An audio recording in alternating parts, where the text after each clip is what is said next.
ధ్యానం ఫస్ట్ ఏంటంటే, ధ్యానం అంటే ఏంటో చూడండి. ఏ ధ్యానమైనా అవనే ఒక థాట్ ఒకటి మిగిలిపోతుంది.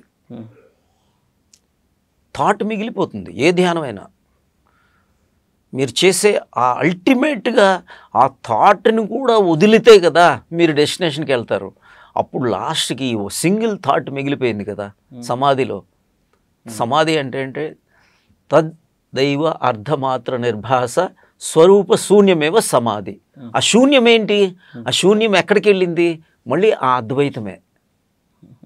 ధ్యానం వెళ్ళి తత్ర ప్రతి ఏకతానత ధ్యానం, ప్రతి ఏకతానత your in flow of awareness ఉంది.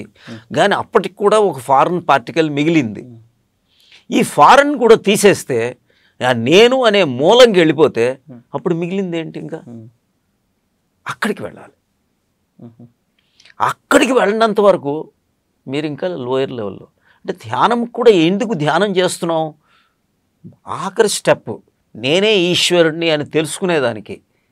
ఈశ్వరుడు వేరే, నేను వేరే కాదు. జీవుడు జీవశక్తి వేరు కాదు.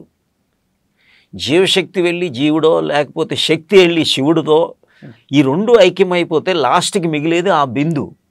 ఆ బిందు అంటే ఏంటి? ఆఖరికి మిగిలింది ఏంటి అంటే శూన్యం. బిందు అంటే శూన్యం. ఆ శూన్యమే ఆత్మదర్శనం.